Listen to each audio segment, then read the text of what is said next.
Hello! Coucou, moi c'est Anaïs. Moi c'est Ins et bienvenue dans l'épisode 3 de Paroles de Sœurs.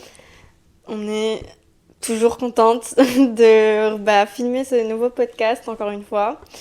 Et ça fait un petit moment qu'on n'a pas filmé, justement. Ouais. C'était un gros mois d'avril là, vraiment, c'était un très gros mois. Ouais. Avec beaucoup de transitions, beaucoup de nouvelles choses qui se sont passées en ce moment là.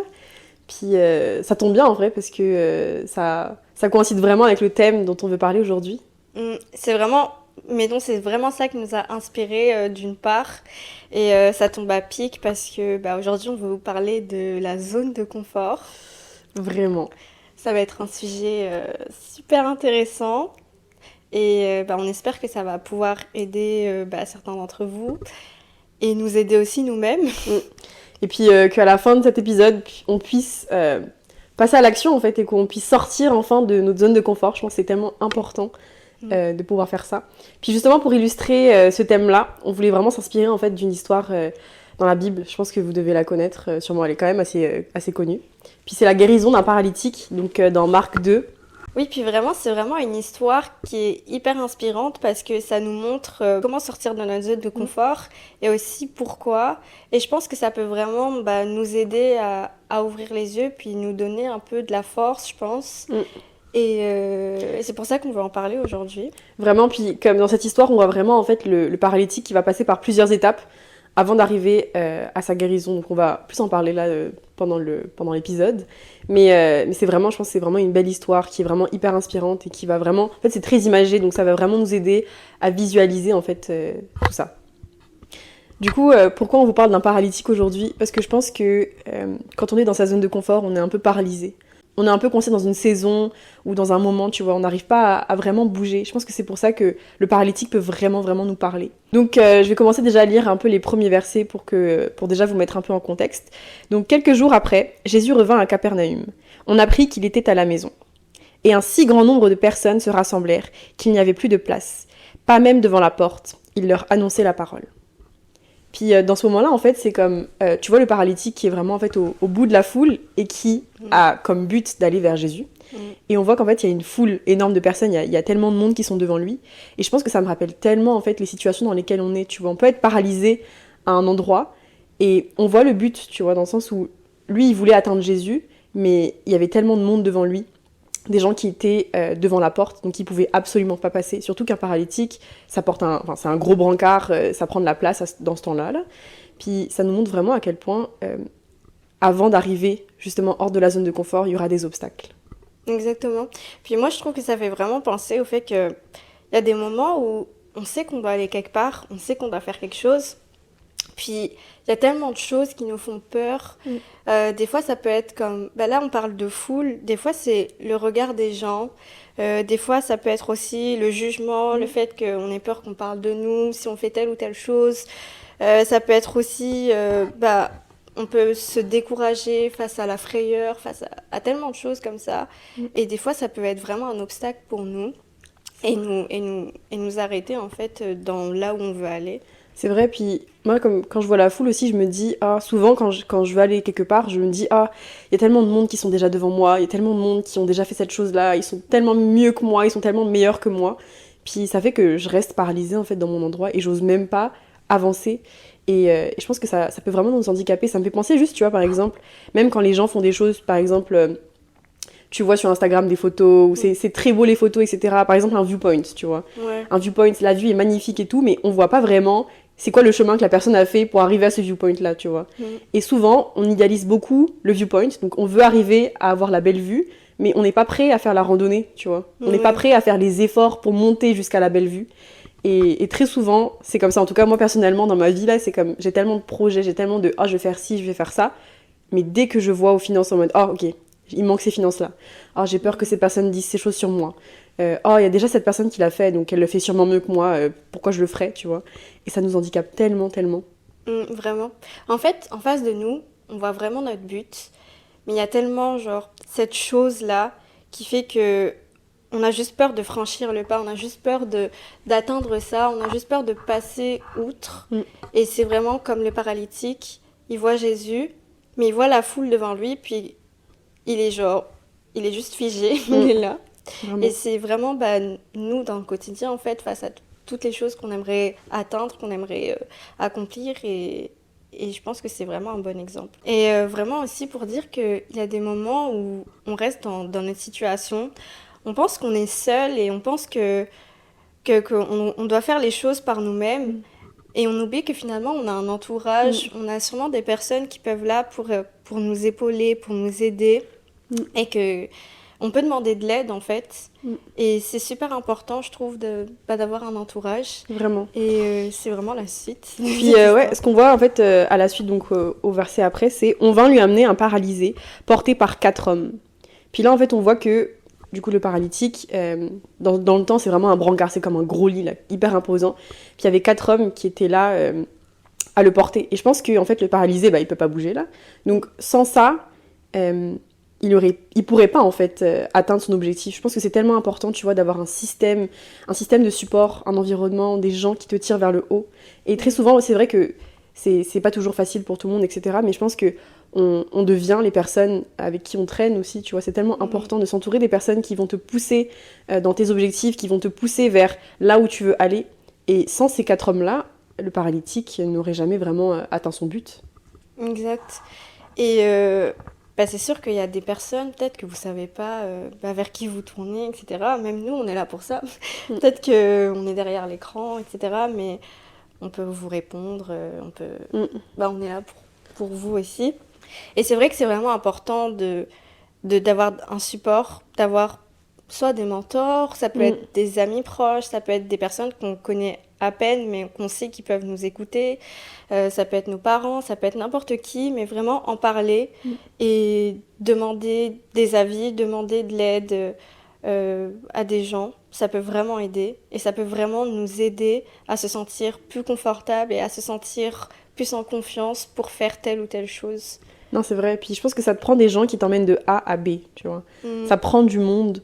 C'est sûr, comme tu avais dit au début, on essaie de le faire tout seul, tu vois, on essaie d'y arriver tout seul, et un projet, c'est vraiment bien. Franchement, un rêve, c'est super bien de l'avoir seul, mais je pense que pour que ce rêve se réalise, pour que ce projet se réalise, ça prend que tu ailles voir une personne, ça prend que tu rencontres du monde, ça prend que tu parles de ce projet à d'autres personnes, tu vois, et que vous le portez ensemble. C'est comme le podcast, en fait, c'est comme...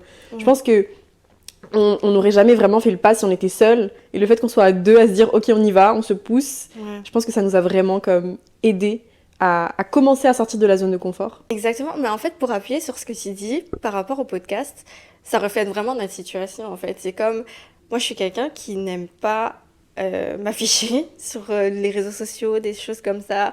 J'aime pas trop parler en public, etc.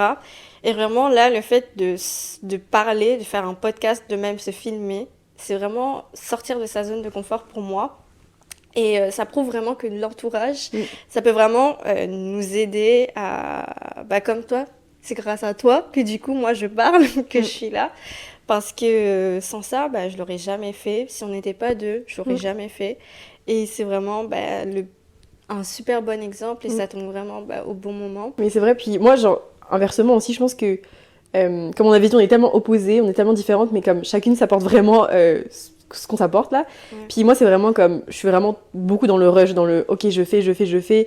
Et c'est pas forcément pas dans la qualité, mais je suis beaucoup dans la quantité, plus que dans la qualité. Puis le fait qu'on puisse le faire, toi, t'es vraiment là. En fait, c'est comme, tu arrives et tu calmes les choses. Tu arrives et t'es comme, ok, on va faire les choses bien. On va plus réfléchir avant d'agir.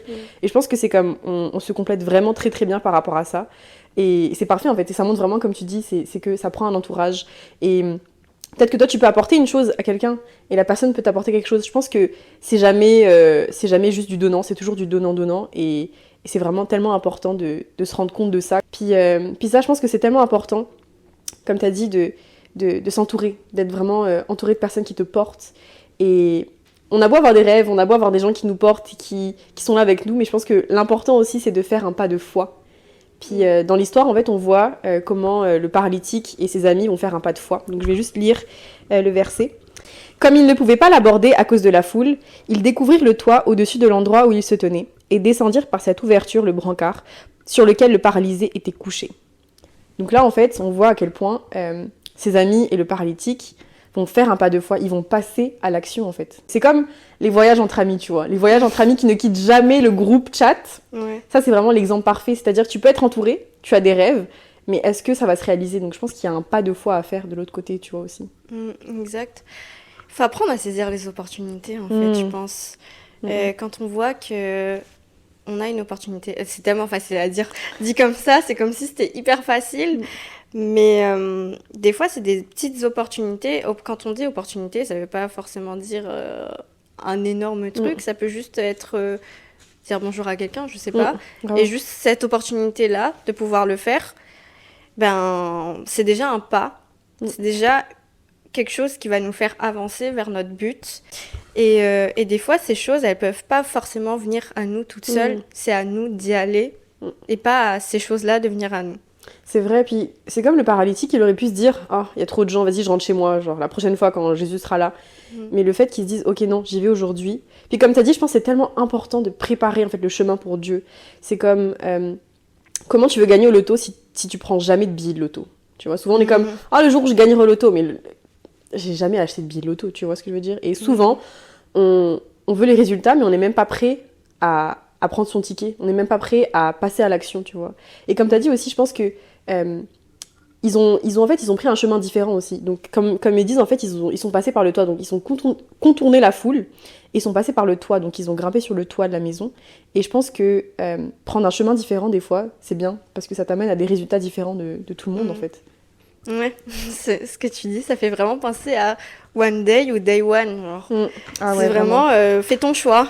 Vraiment. Là, c'est fais ton choix, tu y vas ou tu n'y vas pas. Puis je pense que aussi le fait que, tu vois, ils sont passés par le toit. Donc le toit, t'imagines, juste dans le temps, là, c'est un brancard, ça pèse. Puis c'est un homme qui est paralytique depuis des années, je pense que ça pèse aussi. Puis ils sont montés sur le toit. Et ça, en fait, ce qu'ils auraient pu faire, c'est juste crier devant tout le monde en mode poussez-vous, laissez passer le paralytique, etc. Non, ce qu'ils ont fait, c'est qu'ils ont pris un autre chemin. Ils sont passés par le toit, ils ont grimpé le toit. T'imagines juste l'effort que ça a dû prendre de monter sur le toit. Et je pense que ça nous montre à quel point, avec Dieu, c'est pas toujours l'option la plus facile qui est la plus bonne. Des fois, t'as plusieurs options et on a tendance à choisir la plus facile. Tu vois.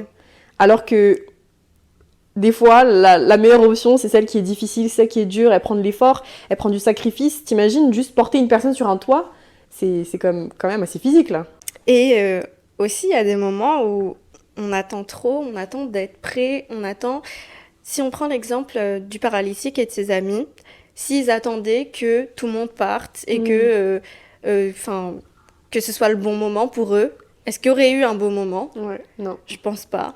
C'est Je vrai. pense que eux, ils se sont dit, ok, en fait, c'est live. C'est live qu'il faut y aller parce que c'est live que Jésus est là, c'est live que Jésus est en train de parler. Et si on n'y va pas maintenant, on pourra jamais le revoir, jamais y aller de nouveau. Ils n'ont pas attendu d'être prêts ou que tout le monde parte pour le faire. Et c'est vraiment des choses qu'on a tendance à faire des fois. Des fois, on attend trop le bon moment, on attend trop... Oh, j'attends le jour où je serai mieux, j'attends le jour où ce sera comme ci ou comme ça, j'attends que cette situation s'améliore. Mais des fois, il faut vraiment contourner cet obstacle-là, de se dire « Oh, il y a quelque chose devant moi, mais c'est pas grave, je vais quand même y aller, même s'il y a quelque chose devant moi. » Eux, c'était la foule qui était devant eux, mais ils y sont quand même y allés.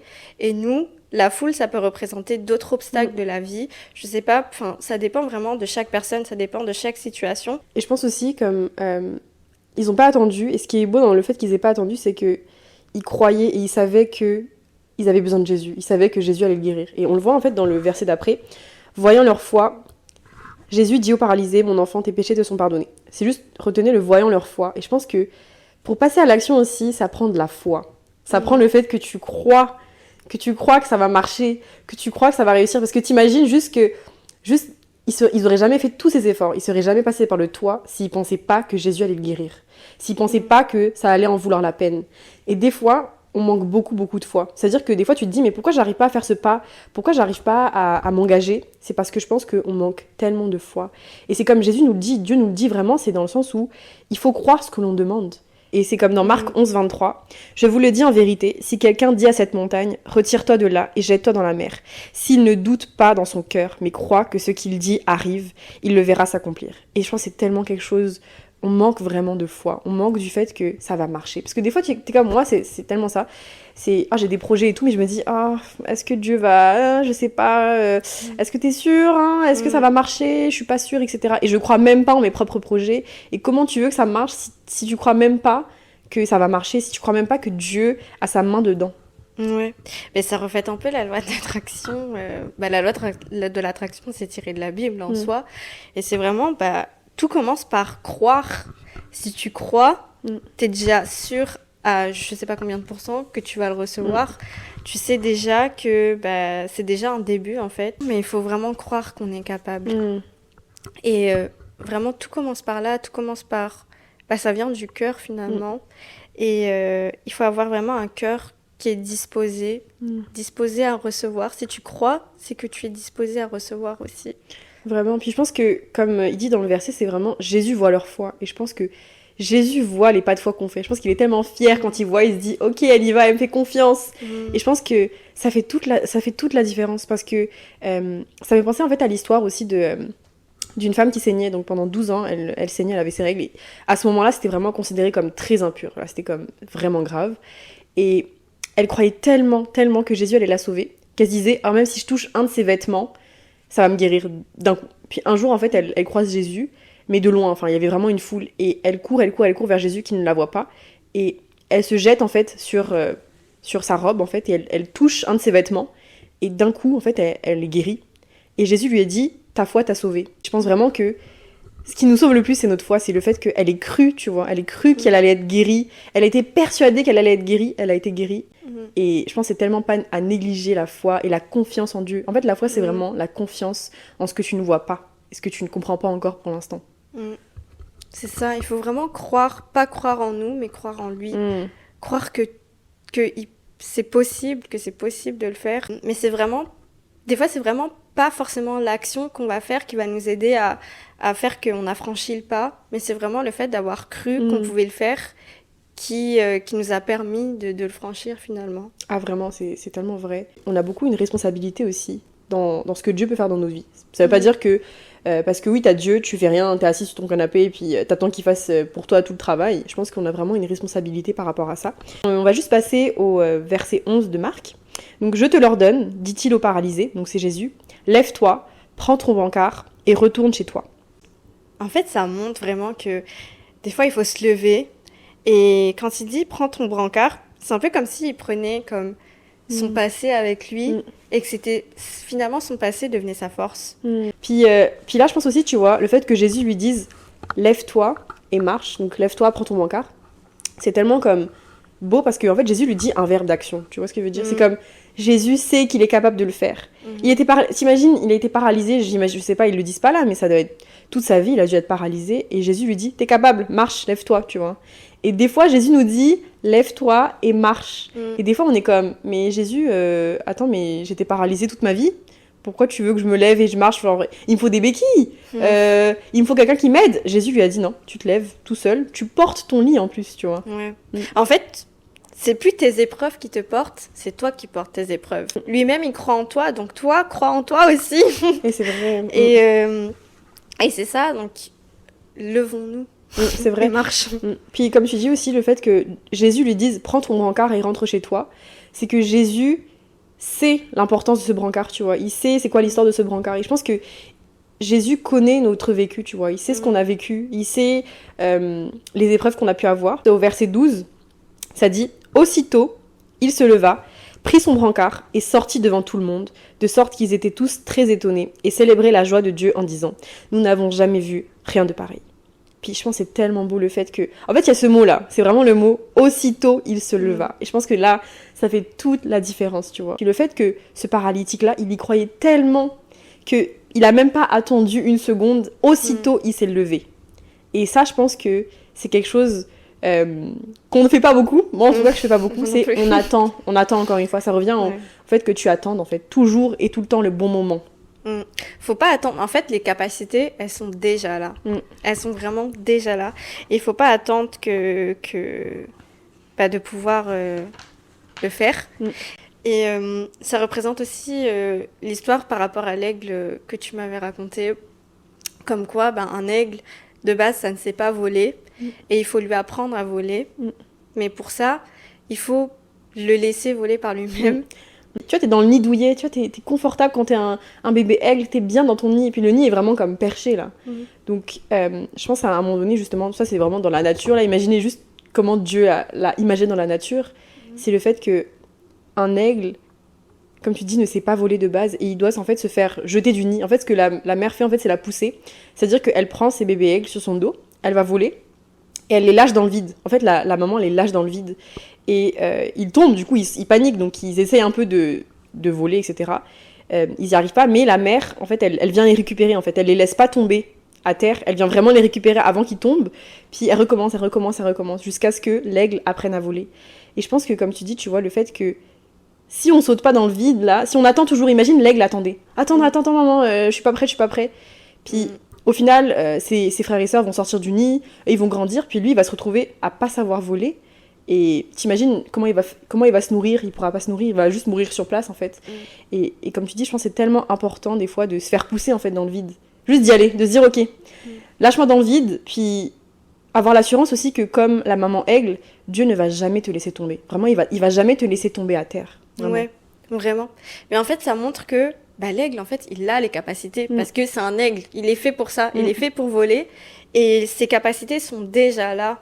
La seule chose qu'il lui a fallu, c'est vraiment qu'on le jette dans le vide pour qu'il déploie ses ailes. Et ça, c'est nous, vraiment. Vraiment. On a besoin de se faire jeter dans le vide pour que nos ailes se fassent déployer. Mais sachant que, comme le bébé aigle, sa maman va toujours le rattraper au cas où il tombe. Et c'est pareil, Dieu, il nous rattrape au cas où on tombe. Non, c'est vraiment ça. Puis je pense aussi que, comme tu dis, un aigle, il est destiné à ça, c'est sa destinée. Et Dieu, il a une destinée pour toi. Vraiment, il veut que tu sois un aigle. T'imagines un aigle royal, c'est comme l'un des animaux les plus importants de l'écosystème. Là, c'est vraiment un aigle, quoi. C'est pas rien. Puis un aigle qui ne sait pas voler, c'est un poulet, littéralement. C'est un poulet. Et je me dis, t'imagines le gâchis de se dire, je suis destinée à être un aigle, mais en fait, je vais traîner avec les poulets parce que je sais pas voler. Alors que c'est ta destinée, Dieu t'a créé pour ça, et des fois, le fait de dire, je vais pas sauter dans le vide, ça va t'empêcher de devenir cet aigle royal, parce que tu as les capacités, tu peux le faire, vraiment.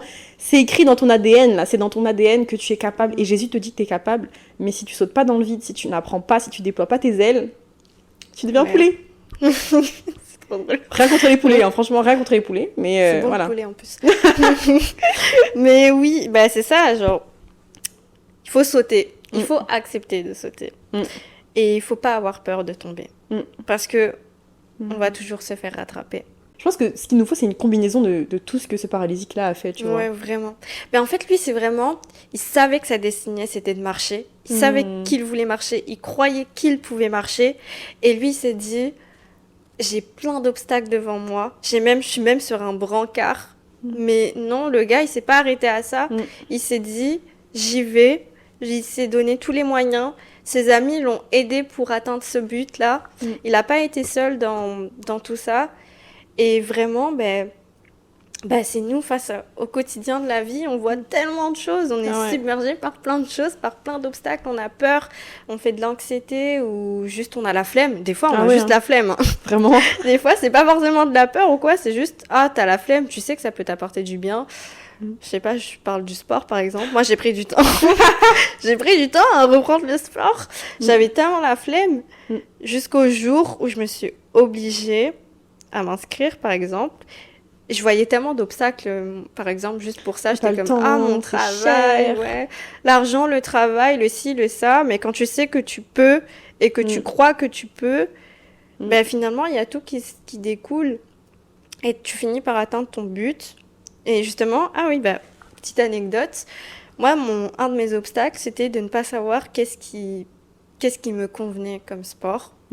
Et je me suis posée, j'ai demandé à Dieu, sincèrement, j'ai dit, qu'est-ce que je peux faire ? Parce que je sais que je dois, mais je sais pas comment, je sais pas quoi. Jusqu'au jour où, là, il me dit, je me suis rendu compte que finalement, le Pilates et tout, ça pouvait être bien. Donc, je fais Pilates puis Step.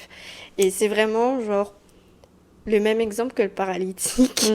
Enfin, pas trop, mais voilà, ça se rejoint un peu. Où il suffit de demander, de croire que tu peux le faire et de sauter le pas. J'ai demandé, d'ailleurs, je vous ai demandé avoir un entourage parce que je t'ai demandé même, tu penses que qu'est-ce que je peux faire moi? Je t'ai même demandé ton avis, etc. Et finalement, c'est exactement les mêmes étapes du paralytique. Et c'est juste pour faire du sport. Vraiment. Mais ça peut être tout et n'importe quoi. Enfin, sortir de sa zone de confort, c'est pour vraiment dire que sortir de sa zone de confort, c'est tout et n'importe quoi. Ouais. Ça peut être comme on vous dit. C'est vrai que souvent, des fois, des fois, on imagine en mode « Oh, sortir de sa zone de confort, je dois aller faire le tour de l'Australie à dos d'âne, faut que j'aille grimper l'Everest en maillot de bain. Non, c'est vraiment pas ça. C'est vraiment comme... Ça peut être comme toi, tu vas même choisir un sport. Juste ça, en fait, c'est vraiment juste ça. Ça peut être aller prendre un café avec quelqu'un. Ça peut être envoyer un message. Ça peut être s'inscrire à un groupe. Ça peut être juste... je sais pas moi, faire une activité que t'as jamais osé faire. Ça peut être faire un business plan, tu vois. Et je pense que on pense toujours que je vais sortir de ma zone de confort, je vais devoir encore faire tout et n'importe quoi, remuer ciel et terre, mais rien que l'exemple d'Anaïs, c'est vraiment comme... Même choisir un sport, c'est tellement comme un grand pas que tu fais, tu vois. Et vraiment sortir de sa zone de confort, ça nous aide nous, évidemment, et ça peut aussi aider les autres. Ça peut aider d'autres personnes qui veulent sortir de leur zone de confort, pardon. Et je trouve ça tellement beau parce que finalement, on s'encourage tous les uns les autres à sortir de notre zone de confort. Et c'est vraiment aussi le but de s'être appuyé sur cette histoire-là parce que nous, ça nous a inspirés. À toutes les personnes qui regardent la vidéo et qui écoutent, je pense qu'on a tous au moins une chose où on a envie de sortir de la zone de confort, ou une chose où on se sent un peu paralysé, une chose où on est comme « Ok, je veux y aller », mais j'ose pas encore faire ce pas de foi, une chose où on sait que Dieu nous appelle, mais on n'ose pas encore y aller. Et je pense que 2024, là, c'est l'année, là. Je pense qu'il est temps qu'on sorte de notre zone de confort. Et je pense que on se parle aussi à nous-mêmes, tu vois. C'est maintenant que ça se passe. C'est maintenant qu'il faut le faire. Et je pense que c'est vraiment un message d'espoir pour vous dire que Dieu ne va jamais vous lâcher. Vraiment, il ne vous lâche pas. Il faut vraiment que vous ayez la foi et que vous croyez et que vous ayez l'assurance en fait qu'il va vous rattraper, peu importe. C'est ok d'essayer de faire un pas de foi, ça va pas toujours marcher non plus, c'est vrai, mais vous n'allez jamais tomber au fin fond du trou. Et je pense que c'est le bon moment pour nous tous de s'encourager, de s'entraider et de se dire que c'est le moment de sortir de notre zone de confort. Vraiment. Puis je pense que on dit zone de confort, mais je pense que c'est beaucoup plus dangereux que ce qu'on pense, de rester dedans, tu vois ce que je veux dire. C'est comme, des fois, justement, en tant qu'humain, tu vois, on est comme, ok, c'est la zone de confort, c'est bien. C'est une phrase que j'aime bien dire à chaque fois, c'est comme, nous, on préfère souffrir dans une zone de confort que d'espérer un bonheur dans l'inconnu. Et je pense qu'on a tellement peur de l'inconnu en tant qu'humain, tu vois, on a peur. Moi, ça me fait peur, l'inconnu, quand je connais pas, là, ça me fait peur. Et je suis comme, je préfère souffrir là où je suis, parce que je sais ça va faire quoi, je connais la douleur, c'est supportable, genre, je suis toujours vivante. Mais des fois, ça prend juste le fait que, ok, je vais dans l'inconnu, je sais pas ce qui va se passer, mais j'y vais. Et t'as plus de chances d'être beaucoup plus heureux dans cet inconnu-là. Exact. Des fois, on idéalise un peu ce qu'on est en train de vivre juste par peur. Ah ouais. Mais c'est pas forcément le meilleur. Mais j'espère que ça vous a encouragé. On espère vraiment que ce message vous encouragera. Et je pense vraiment qu'après avoir écouté cet épisode-là, j'espère vraiment que en fermant votre ordinateur, vous allez prendre action en fait. Prenons action, tous ensemble. Je pense que c'est bien de le faire ensemble et de se dire 2024, c'est notre année, les amis. C'est l'année où ça va changer. Il y aura du changement. Ça sera inconfortable, mais il y aura du changement. Ouais. L'année où on lâche prise. L'année où on est chaud. On est chaud. On est chaud et on y va. Vraiment. Merci de nous avoir écoutés une nouvelle fois. Merci encore pour vos retours. Merci toujours pour vos retours. C'est vraiment, ça nous donne tellement de force. On est vraiment ouverte aussi à tout commentaire qui pourrait nous aider à améliorer parce qu'on est en train de ce qu'on fait. Et aussi, si vous avez des sujets sur lesquels vous voulez qu'on discute, qu'on peut échanger, etc. On est aussi ouverte à ça. On est vraiment ouverte. Puis on est tellement contente de pouvoir vous parler encore une fois. On a tellement hâte de faire d'autres épisodes. Puis ça arrive. On vous souhaite de franchir le pas. Ah ouais, vraiment. Et voilà, et de sortir de votre zone de confort. Et le meilleur surtout, après avoir fait tout ça. Vraiment.